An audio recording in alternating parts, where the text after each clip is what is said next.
Ya, oke, terima kasih untuk sharing dari Pak Aris. Yang lain silahkan kalau ada pertanyaan lagi atau sharing juga seperti Pak Aris tadi. Bisa pergumulan, bisa teori-teori yang selama ini dianut atau praktek-praktek yang kalian lakukan juga boleh. Atau mungkin manfaat-manfaat kalau yang sudah praktek tadi juga. Silahkan. Babi hutan gimana Kang? Gimana? Babi hutan, ya kan pemakan biji-bijian tuh beda dengan babi piaraan kan. Babi piaraan itu kan dia kan lumpur, sampah yang dimakan, sedangkan babi hutan itu kan dia makan biji-bijian loh. Dia berkuku belah, mama biah.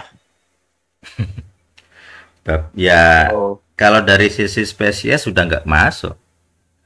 Babi dan babi hutan itu kan satu keluarga. Kalau dari sisi aturan sini ya jelas nggak masuk gitu. Kak, masuk sih. nggak Tapi masuk. kayaknya Kalau kak nggak masuk. nggak masuk. Kalau misalnya kondisi darurat, kayak sebelah kan, kalau kamu lihat umat sebelah yang anti babi, mereka ada aturannya. Kalau kondisi terpaksa darurat, makan saja babi, termasuk alkohol. Saya pernah baca aturan agama mereka. Oh, ternyata ada pengecualian.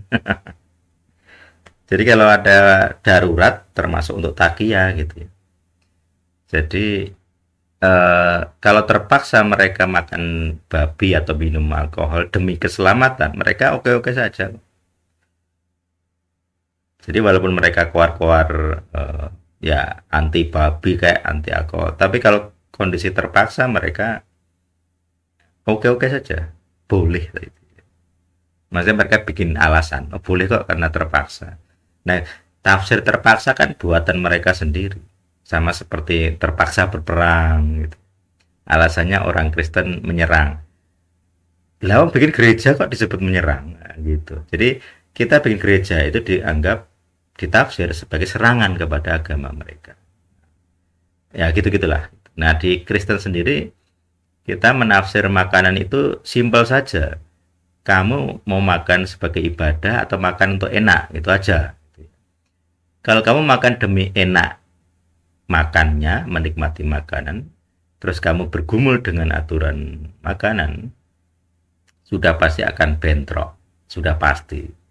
Jadi kalau kamu di otakmu pengennya makan enak, terus kamu mempelajari doktrin tentang makanan, pasti hatimu akan gundah gulana, bingung.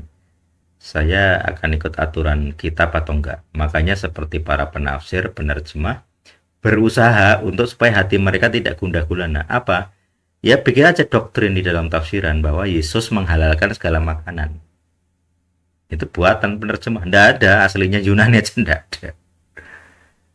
Termasuk beragam penafsiran di terjemahan ya, tentang salib membatalkan Torah. Sok-sokan mereka nulis Yesus mematahkan atau membatalkan hukum Torah itu dengan cara memakukannya di kayu salib. Terjemahan itu saja salah. Aslinya nggak begitu. Tapi di otaknya sudah pengen makan enak, makan babi, makan macam-macam yang dilarang, kitab Yahudi. Mereka bikin doktrin di dalam terjemahan bahwa salib Yesus itu membatalkan segala aturan makan.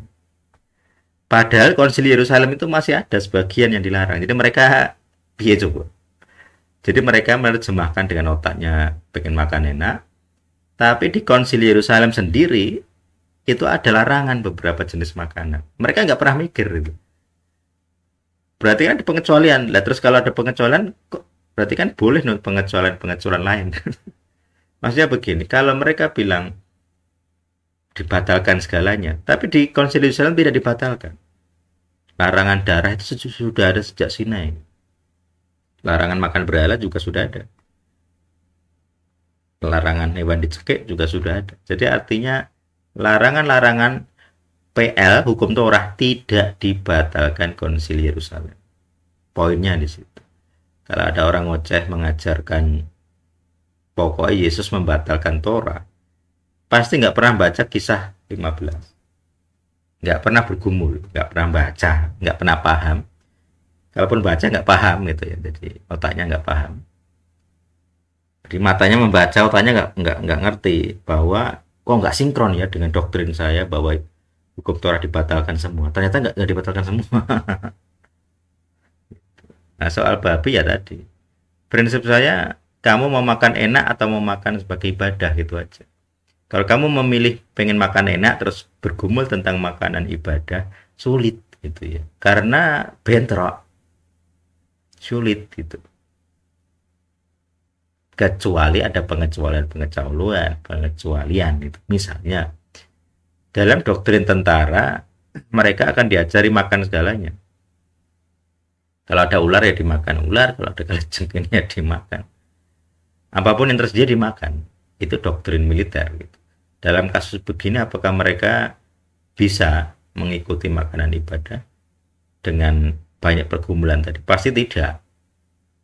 Saya tidak bisa berharap orang-orang di lapangan seperti itu akan bergumul dengan makan makanan spesies-spesies tertentu gitu. Karena kita nggak bisa mengharapkan mereka mendapat makanan tahir, itu nggak mungkin di situasi-situasi seperti itu. Jadi asumsinya aturan sine ini tanda petik gitu ya adalah kehidupan yang normal gitu. Artinya bukan kehidupan terpaksa tadi seperti tentara di hutan, nggak ada hewan tahir makanya ular misalnya. Bagi saya sendiri, saya tidak akan memaksakan. Kalaupun Tuhan pengen memaksa silahkan. Saya nggak akan memaksa orang untuk mengharuskan kamu harus ini, nggak peduli gitu ya. Sama seperti dulu di komunitas saya dahulu. Pokoknya kamu wajib pakai helm. Pokoknya kalau lampu merah wajib berhenti. Titik. Hitam putih. Nggak ada toleransi. Terus pendeta saya dulu tanya ke anak-anak kecil. Lah terus nek kowe diburu rampok meh mati, kamu ada lampu merah berhenti. Iya Pak, saya kayak berhenti. Dalam hati saya terbahak-bahak saya. Ada orang bisa bikin doktrin pakai helm, ketaatan lalu lintas lebih tinggi nilainya daripada kehidupan. Makanya sampai ada orang nggak pakai helm, nggak mau diantar, diperkosa di jalan gara-gara itu doktrin dosa itu, doktrin pendusta. Dia bikin doktrin ajaran mentaati lalu lintas lebih tinggi nilainya daripada 10 hukum. Terbukti dengan mereka menyembah berhala, mereka menyembah Isa Al-Masih dan sebagainya. Mereka sangat taat dengan aturan lalu lintas, tapi menyembah Isa Al-Masih. Otaknya di mana? Lalu mereka mengklaim diri mereka orang paling suci. Nah, saya tidak ingin saya sendiri maksudnya, saya tidak akan mengikuti itu. Karena saya dulu terbahak-bahak dengan anak-anak yang ketika dirampok mau mati, ada lampu merah dia berhenti. Entah dia itu hanya sebagai ego, biar menjawab itu bisa kelihatan saleh gitu ya. Tapi apakah dia praktek seperti dia omongkan? Pasti tidak. Itu hanya omongan untuk biar kelihatan wah gitu aja. Jadi pemuritan-pemuritan munafik ya seperti itu. Sisi gelap gitu. Biar pengen tampil saleh saja omongannya. Praktek nol gitu. Sama seperti orang cari istri, kalau mereka saleh, saya hanya ingin kehidupan yang saleh. Apakah aslinya gitu? Tidak. Cari yang cakep, cari yang ada duitnya, cari yang penderitaannya minim gitu ya. Pasti begitu. Tetapi mulutnya masih kuar-kuar gitu. Saya hanya mau menikahi orang-orang saleh. Prakteknya nol gitu. Nah, saya harapkan tidak seperti itu. Kita tidak perlu kuar-kuar, saya hidup saya suci kok, saya hanya makan tahir. Nggak perlu begitu gitu ya. Tetapi tunjukkanlah di dalam tindakanmu. Karena bukan untuk disanjung gitu loh Mas. Jadi kita jangan punya kesalahan untuk disanjung. Wah, Masnya tuh saleh sekali, nggak mau makan babi karena hidupnya kudus. Saya nggak suka dikenal seperti itu. Makanya saya nggak pernah kuar-kuar. Walaupun mereka tahu gitu ya, tapi saya nggak pernah keluar. Oh kamu kalau saya bertamu harus nggak boleh ada babi, harus ada makanan khusus untuk saya. Nggak perlu, saya nggak pernah minta itu.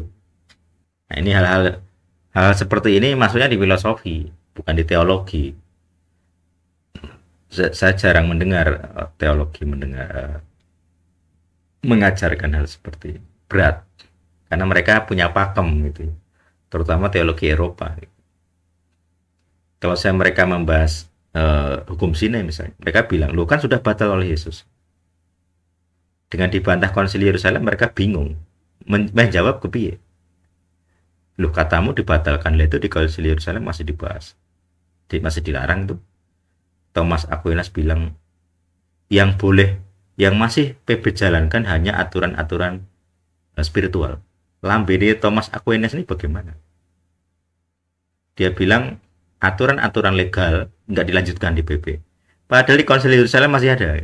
Larangan makan darah masih ada. Makanya saya nggak peduli dengan beragam doktrin Romawi itu begitu. Contohnya Thomas Aquinas. Mulutnya bisa mengajarkan begitu. Tapi nggak sesuai dengan Konsili Yerusalem. Gitu ya.